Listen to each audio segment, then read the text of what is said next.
আমরা সবকিছুই খেলতে পারি ভাই, আমরা মন নিয়েও খেলতে পারি, তারপরে মাঠেও খেলতে পারি। সো মেয়েরা অলরাউন্ডার।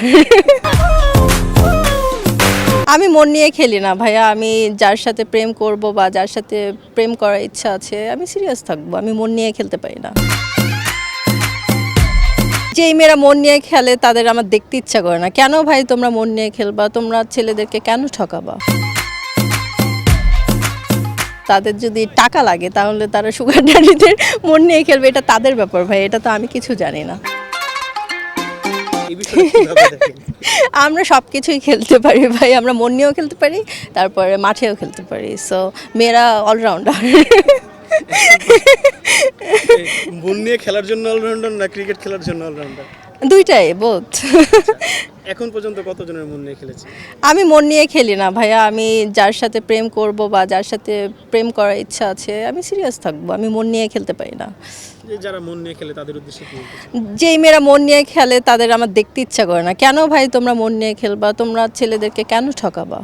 সো আমি তাদের উদ্দেশ্যে এটাই বলবো যে মন নিয়ে খেলো না, তোমরা সিরিয়াস হও, যার সাথে তোমরা রিলেশনে যাবা তাকেই বিয়ে করো। যারা সুগার ড্যাডি নিয়ে খেলে, সুগার ড্যাডিতে নিয়ে খেলে এটা ভাই আমার জানি না, এটা হচ্ছে তাদের ব্যাপার, তাদের যদি টাকা লাগে তাহলে তারা সুগার ড্যাডিদের মন নিয়ে খেলবে, এটা তাদের ব্যাপার ভাই, এটা তো আমি কিছু জানি না।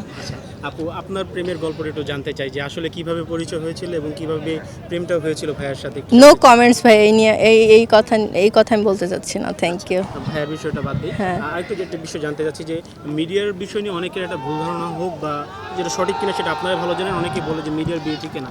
আসলে আপনার কাছে এই বিষয়টা আপনি কিভাবে দেখেন, কিভাবে বিচার করেন?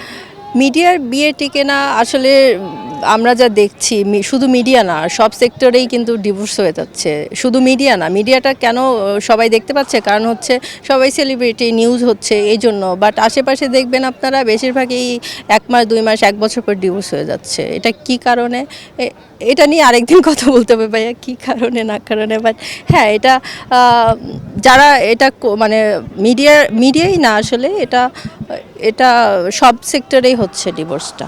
আচ্ছা, একটা কমন প্রশ্ন জানতে চাই, সেটা হচ্ছে যে মারিয়া মিমের রূপের রহস্য কি? ঘুম, আমি অনেক ঘুমাই আর অনেক খাই আর ওয়ার্কআউট করি, দ্যাটস ওয়াই।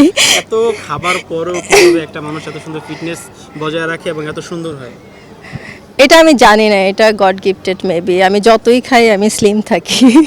সেক্ষেত্রে কি এক্সট্রা কোনো খাবারের লিস্ট আপনি করেছেন বা নাকি অ্যাজ ইউজুয়াল আপনি ভাত টাত যে ইউজুয়াল আপনারা যা খান আমিও তাই খাই। আমার ওই রকম কিছু না যে আমি শুধু চিকেন খাবো, রাইস অ্যাভয়েড করব, এমন কিছু না, আমি সব খাই। বাট একবেলা রাইস খাওয়া হয় আর রাতে হচ্ছে চিকেন খাওয়া হয়। শুধু আমি 2-3 বেলা খাই না, কিন্তু আমি 7-8 বেলা খাই। একটু একটু করে খাই। বাট সবসময় এমন না যে লাঞ্চ করলাম এতগুলা খেয়ে ফেললাম, ওই টাইপের না, মানে একটু করে অনেকবার খাই। আচ্ছা, ফিট থাকার জন্য কি করা উচিত আপনার মনে হয়? এটা মেয়ের কি করতে হবে? খাবেন, ঘুমাবেন আর ওয়ার্কআউট করবেন, তাহলে আপনি ফিট থাকবেন। মারিয়া আপু কি সিনেমা ছাড়া, নাটক ছাড়া কি অন্য কোনো বিজনেস করছেন বা বিজনেস করার ইচ্ছা আছে কিনা? কারণ আমরা কিছুদিন আগে দেখেছি যে একজন অ্যাক্ট্রেস আছে, তিনি উটের দুধের ব্যবসা করতে চাচ্ছে, দোকান খুলতে যাচ্ছে। এরকম কোনো ইচ্ছা আছে কিনা? যদিও থাকে তাহলে কোন ধরনের ব্যবসা করতে চান? আমি তো বিজনেস করছি। কিছুদিন আগে আপনারা দেখবেন একটা গাড়ির ব্যাপারে একটা নিউজ ছিল। সো হ্যাঁ, আমি বিজনেস করছি। আর নেক্সট আরও কিছু বিজনেস করার ইচ্ছা আছে, সেটা যখন করব তখন অবশ্যই আপনারা জানতে পারবেন। বাঙালিও তো মাছে ভাতে বাঙালি বলা হয়, আপনি কোন খাবারটা বেশি পছন্দ করেন? আমি মাছ পছন্দ করি না, আমি চিকেন পছন্দ করি। চিকেন আমার খেতেই হয়, মানে ওয়ার্কআউট করলে সবসময় চিকেন খেতে হয়, প্রোটিন দরকার।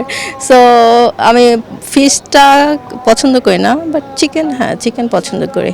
যারা ওয়ার্কআউট করে তাদেরকে নিয়ে একটা কথা আছে যে তারা কোক খেতে পারে না, আইসক্রিম খেতে পারে না, অন্য হাবিজাবি যা আছে এগুলো আর কি খেতে পারে না, জাঙ্ক ফুড টাইপের যেগুলো আছে সেগুলো খেতে পারে না। আপনার কি মনে হয় আসলে ফিট থাকার জন্য কি এগুলো কি অ্যাভয়েড করা উচিত কিনা, বা নায়িকাদের জন্য কি এগুলো বিষাক্ত কিনা? আপনি কি মনে করেন?